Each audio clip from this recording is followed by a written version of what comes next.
Well, thank you for joining me.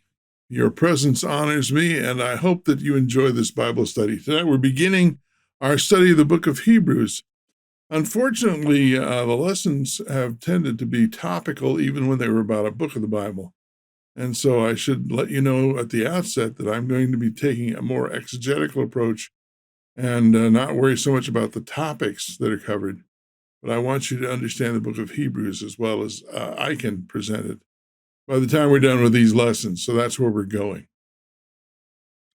And tonight is an introduction. How do we begin the study to understand the book of Hebrews?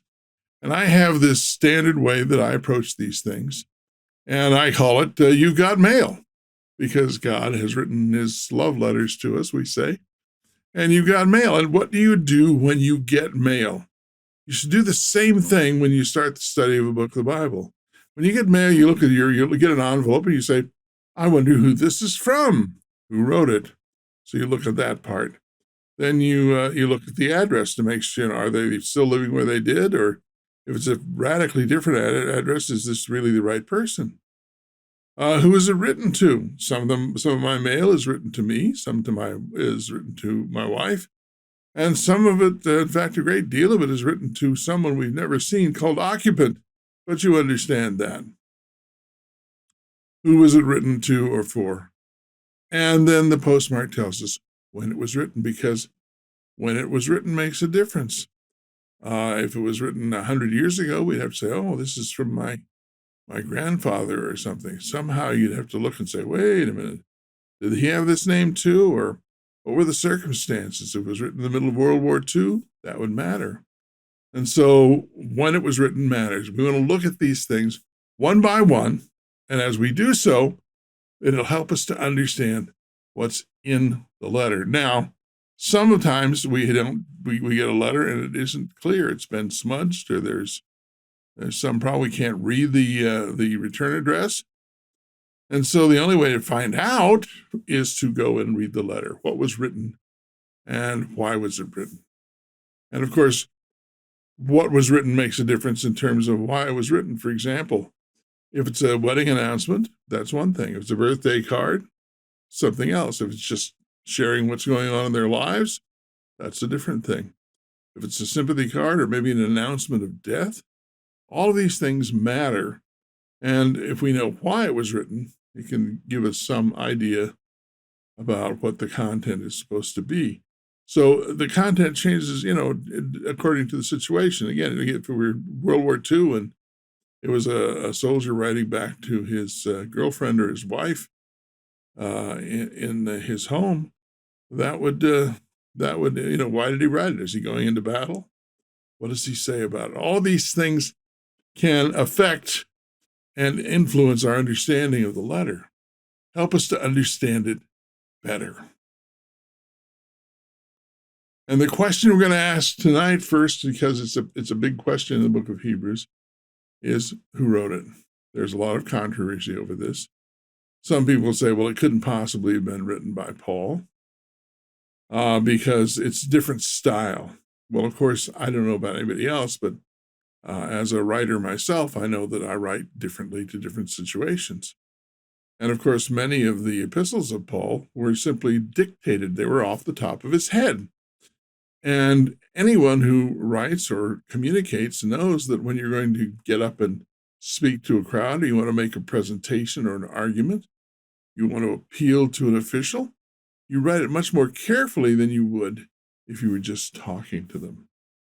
Oral speech and written speech are different. And Romans shows every evidence of someone who wants to set out a systematic case to convince a certain audience of a certain truth. And that is inconclusive. That's unpersuasive to me that Paul didn't write it. The author of the lessons seems to think that Paul wrote it. He mentions Paul, or at least that's the final draft, whether he did or the committee did. But I agree with that, and I'm going to give you the reasons for it. We won't just say who wrote it. I'll give you the reasons so you can make your own judgment, because when we don't give people, when people don't have the tools, and they're surprised, well, Paul didn't write Hebrews after all. And we have a lot of people running around saying, well, you don't know who wrote the New Testament and so forth. You don't know who wrote the Gospels. It can shake people's faith. And so it's true that we don't know who wrote the Gospels. There's no signatures. And I'm not sure how you'd validate that if there were. But the point is, there's evidence that you can deduce or adduce that will help to understand who very likely might have written it. And of course, there's tradition itself, and tradition is not conclusive evidence, but it is evidence. It has evidence. Interestingly enough, by the 3rd century, there was some debate over whether Paul had written Hebrews. That's pretty early, but doesn't change any of the facts that we're going to look at. So I'm going to look at that a little bit when we get to that. Now, we know who it was written to because the title comes with it, Pros Hebreus. I'll get out of the way just a little bit there so you can see it. And there it is right by my head.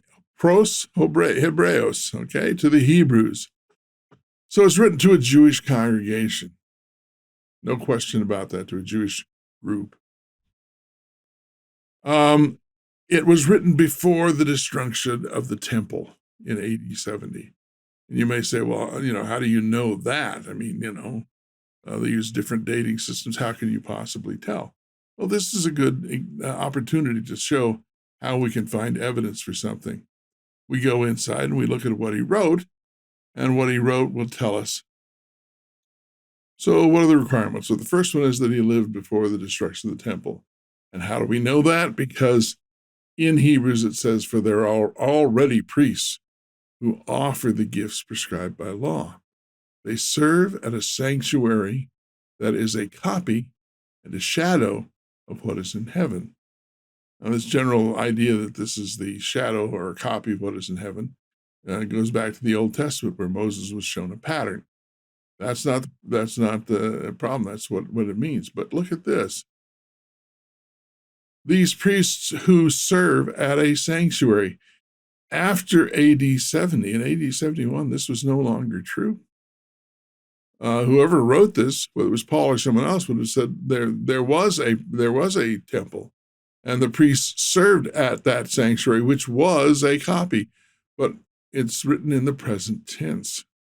There are priests who offer the gifts prescribed by law. They serve at a sanctuary that is a copy and a shadow of what is in heaven.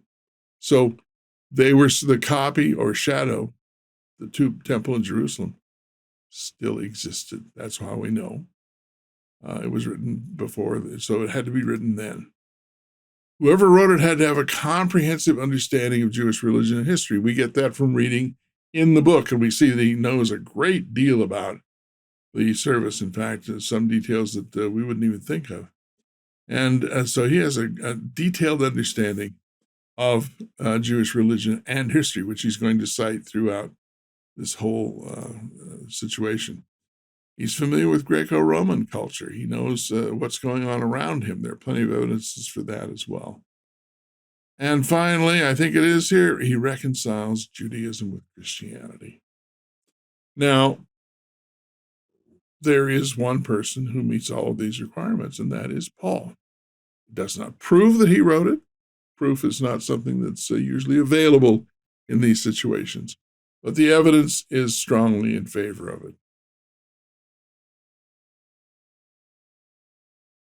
So, and the reason that I say that it's likely that it was Paul is that Paul, remember, he was on the road to Damascus and he met Christ. Now, I say that not because it's my choice, but because Paul is very adamant about this in many of his letters, that this was not merely a vision, but that he encountered the person of Christ there. He met Christ.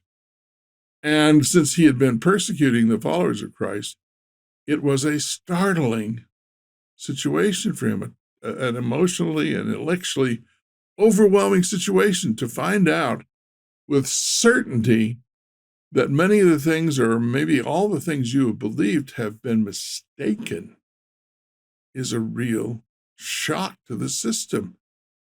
And so he says this in Galatians. He said, I did not immediately consult with anyone. He wants you to understand in Galatians and throughout his works, he is offering you his understanding, not something that someone else told him, but something that he has come to. Now, he encountered Christ himself, and that caused him to examine all the beliefs that he'd been taught. Remember that he had sat at the feet of Gamaliel. He had the equivalent of let's say a Harvard PhD in terms of theology, in terms of their culture. And he had so he understood the Jewish religion. He was very well versed in that. And suddenly, and because of that, he was persecuting the Christians. He thought that they were a threat to Judaism. And so then he has the Damascus Road encounter, and he's overwhelmed. And so rather than consult someone, explain it to me, he wants to go and understand it for himself. I did not immediately consult with anyone, nor did I go up to Jerusalem to those who were apostles before me. But I went away into Arabia and returned again to Damascus. Then after 3 years, I went up to Jerusalem to visit Cephas, of course, is Peter, and remained with him 15 days. So he's saying for 3 years, at least as I interpret this, that 3 years was spent pondering and understanding and reconciling in his own mind all the things that he had been taught and what he believed with what he had experienced. And I believe that Hebrews is a direct result of that he, as a Jew and as a Pharisee, he tells us, someone who sat at the feet of Gamaliel, who could discuss with any of the rabbis, he wanted them to understand why he did what he did, how he changed his mind, because he wanted them to be saved. He wanted his brethren, his brothers and sisters in Judaism to be saved. And it would take, because Hebrews is really a monumental work, would take a deep intellect and someone who was deeply committed.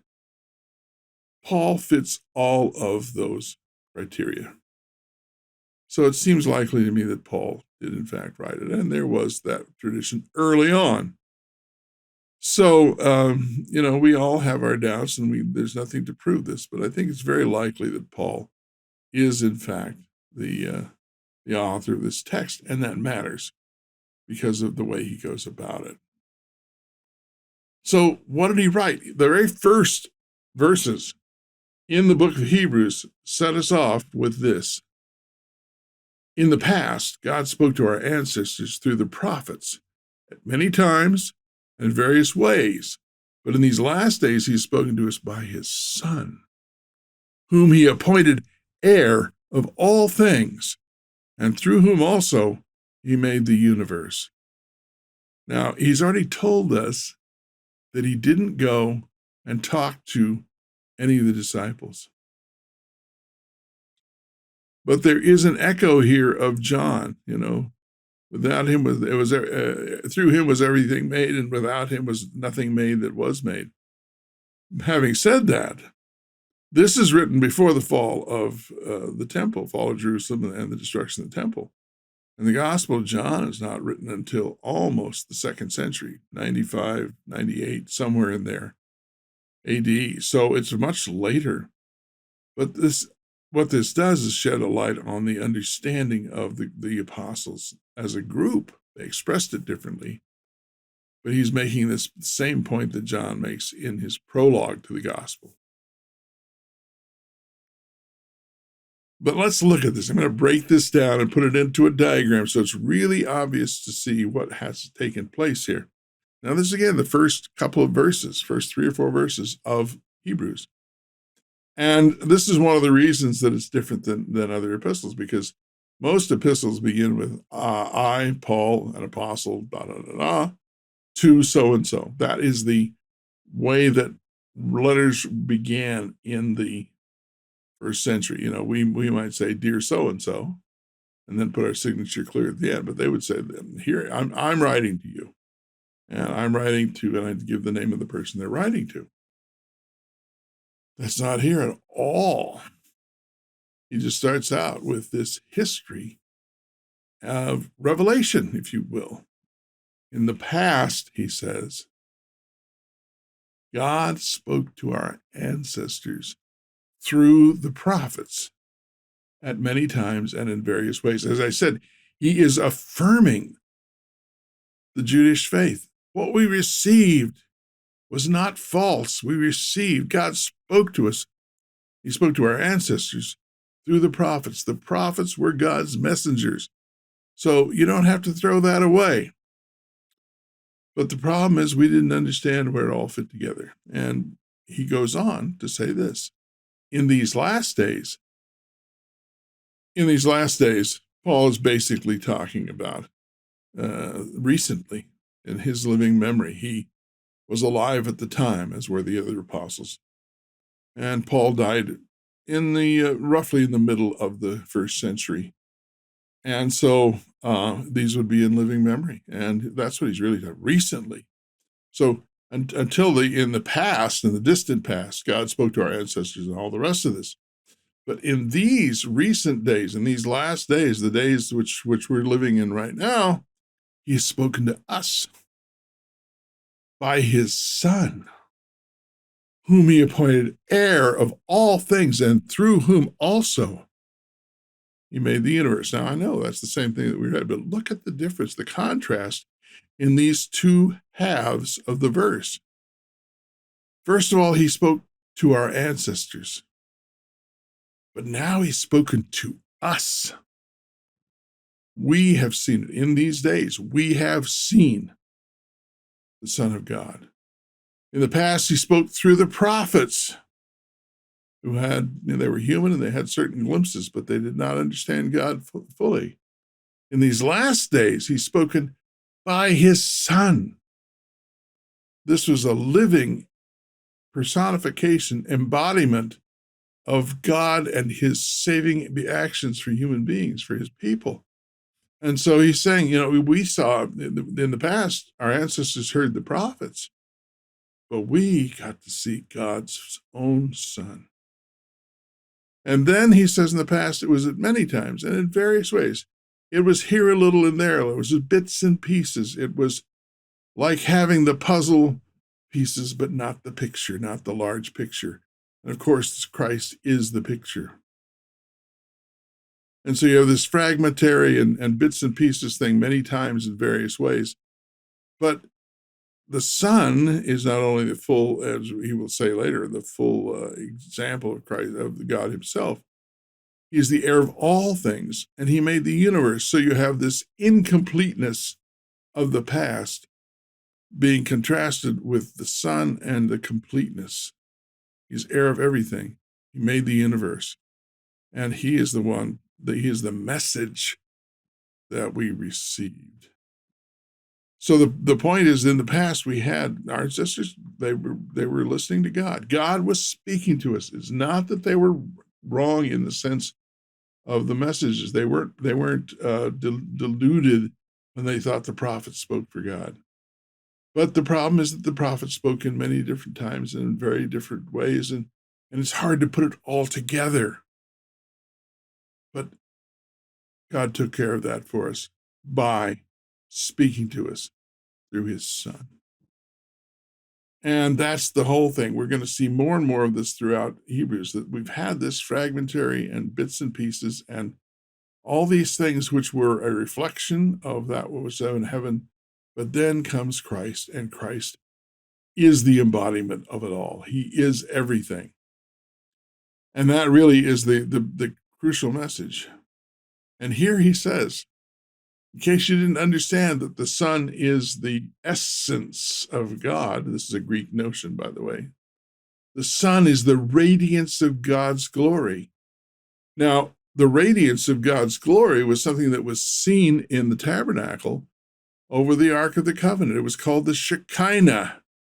And the Son here, he's saying, is the Shekinah. The Shekinah that you saw, that our ancestors saw over the Ark, which, of course, they hadn't seen for centuries now.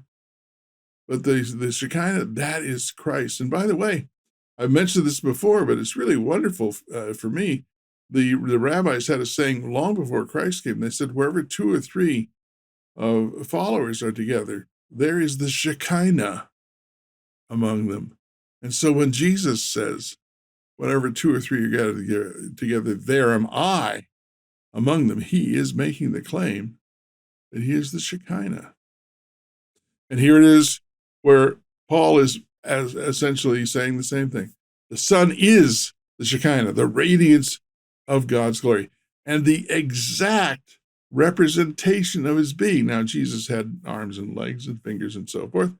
Is that what he means? No, he's talking about the character and the actions and all of that. That's the exact representation of his being, sustaining all things. Now, he's giving the attributes of the Father to the Son, sustaining all things by his powerful word. And after he had provided purification for our sins, that is, Jesus provided purification. He's going to go into this later, but of course that means on the cross. He sat down at the right hand of the Majesty in heaven. So, this Son of God, this guy that we saw here, this man, was also fully God. Now, even then, there were people who had questions. Well, maybe he wasn't. The Muslims today think that Isa, as they call him, not Jesus, was a prophet. But he wasn't God. And this notion was around for a very long time. In fact, there were people who were worshiping angels in Paul's day. And he's going to address that directly. The Son is the radiance of God's glory. Look what he says. The radiance of God's glory, the exact representation of his being, sustaining all things by his powerful word. This is what the Son is. He is the radiance. He is the exact representation. He is sustaining things. What did the Son do? He provided purifications for sins, and he sat down at the right hand of the Majesty in heaven. So, what he is and what he did. And he's giving us this majestic view of Christ and his completeness, as opposed to the incompleteness of the Hebrew system. And that's going to continue throughout the book of Hebrews. So he became as much superior to the angels as the name he has inherited is superior to theirs. He's inherited the name of God. Of course, even for the Hebrews, he was infinitely superior to angels. But there were, again, there would be doubters and say, well, maybe he was just an angel. We just didn't, angels are powerful beings. And so Paul goes through a series of attributes. To which of the angels did he say, you are my son, and so forth. You can read this in the rest of chapter 1. But here's the thing. Who's God's son? Did he say that to any angels? Were the angels told to worship any of the other angels? Were any of the angels given a throne that will last forever? Did the angels lay the foundations of the earth? Did God say to any of those angels, sit at my right hand, and I will make your enemies your footstool? And the answer, of course, these are rhetorical questions, but he has a text that he is showing them. And the answer, of course, is that in every case, Jesus it checks all the boxes. He is God's son. The angels are told to worship him. His throne will last forever. He laid the foundations of the earth. He was sitting at the right hand of the Father, and the Father would make his enemies his footstool. He didn't say that to any of the angels. None of the angels are God's son. None of them worshiped other angels. None of them had a throne that would last forever. And so he's making it clear, no matter how exalted the angels are, Jesus is infinitely more exalted than any of the angels, or than all of the angels, if you will. The angels are God's messengers. But Jesus Christ is, if you will, God's message. He is the one who came to us to reveal the Father. And that's a crucial fact here. So, Why does Paul do this? Why this elaborate introduction? The answer is, first of all, he needs to explain why he changed 180 degrees. Don't forget, Paul was going, he talks about this very freely in Galatians and other places. He was finding Christians so they could be sent to be killed, to be executed. He held the coat of the people that stoned Stephen. So he went from believing that Jesus and his followers were the enemy of Judaism to the opposite. And he has to explain it. How did you do this? Knowing what you know, Saul, knowing what you knew, how could you possibly abandon us? How could you possibly become a worshiper of this person? And he wants to explain that. And first of all, as I indicated already, I think he spent 3 years explaining it to himself. It was not that he was not convinced, but he had a lot of information that he had to rearrange, had to reorient so that it fit together with his new knowledge, which was certainty because he met Christ. There was no question about that. The question was, why didn't he see it? Or the question was, what did he believe and why did he believe it? And what was wrong and what was right? And he began, as he will demonstrate throughout the book of Hebrews, is there was no problem with what he had learned in terms of the facts, what the prophet said, what the history of Israel was. The problem was how he interpreted it, how he put it together. And of course, no one could put it together perfectly until Christ came. Everybody, don't forget, was surprised. He wanted to explain to his fellow Jews that God had spoken to them. They did not have to abandon all of their training. They did not have to abandon all of their beliefs. He was not, God had spoken to them. He'd given them the Old Testament. He'd given them the prophets. These were wonderful gifts, and they did not need to get rid of them somehow or repudiate them. They just needed to understand them in a new way. And Paul will, again, throughout the book of Hebrews, he will make what that new way looks like clear to them. They had misunderstood. The fault was not God's. That's important to the Jews. Everybody else be wrong, and as long as God is just. This is one of the things that Paul says, quoting the Old Testament. And he had misunderstood. He had this graduate degree. He had the training. He knew the rabbis. He could talk to them in their own language. He could debate with them, but he had misunderstood. And if he had misunderstood, then it was understandable that the common person had misunderstood. Paul, by his humility, is showing how he had misunderstood and how he was able then to reorient, as I say, to reconcile this, reorient everything so that he could see it. Originally, it actually pointed to Christ. It was marvelous. And that was it. Jesus was not destroying Judaism. Jesus and his followers were not destroying Judaism.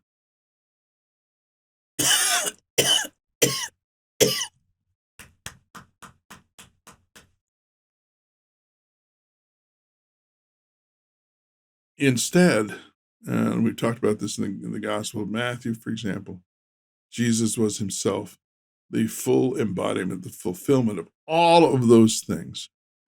And Paul wants to make it clear right from the beginning. There was this fragmentary. What we got was bits and pieces. We got the puzzle. We didn't have the picture. And Christ came, and all of the pieces fit. For the first time, everything actually worked and made sense.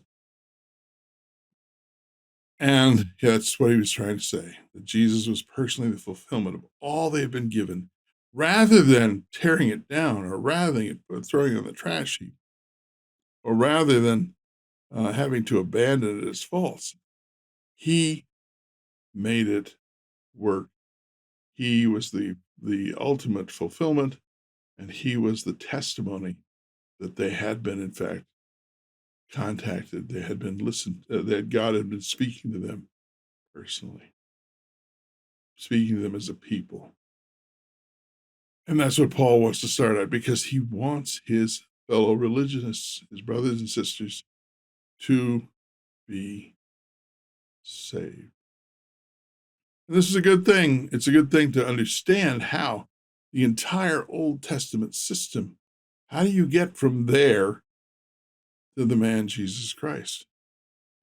And it's not that simple. We tend to make it simple, but it's not that simple. Again, because we have Christ. We can look back at everything and say, oh, well, that points to him. It was not obvious what had happened at the time. So that's important to understand. It's important for us to understand also, because we look forward to the second coming, that we have bits and pieces about that. We know who Christ is, and we know he's going to return. But in terms of last day events, we do not have the kind of playbook we think we do, where everything is detailed. We have bits and pieces. And if history bears itself out, which I expect it to do, it will surprise even the very elect. They won't be deceived. It says that if it were possible, the very elect would be deceived. They won't be deceived, but they will be surprised. And we need to keep that understanding and that humility in our hearts to recognize that God's plans are bigger than we can understand. We don't need to understand them. We need to trust Christ. It's a need in my heart, it's needs in yours. And it's just, I wish it was easier, but the world is with us. The world is always with us. Well, I hope that's useful to you tonight. I'll again offer you these various ways that you can support us if you choose to do so. We really invite your prayers. I just had on the comments recently a suggestion and a question about some of the quality of these videos, and I want to thank that person. I will do so personally, but I want to thank them, and that's helped improve things. So we like comments, subscribe so that you get your notice, and like it. If you like it, press that button and let people know, because YouTube will say, oh, a lot of people like this. We'll get more views. And if you want to support us financially, of course, that's possible. Patreon.com, Bible Journeys. And you can reach me at BibleJourneys@yahoo.com. Thank you for joining me. I hope to see you again in 6 or 7 days so that we can embark together on yet another fascinating Bible journey together.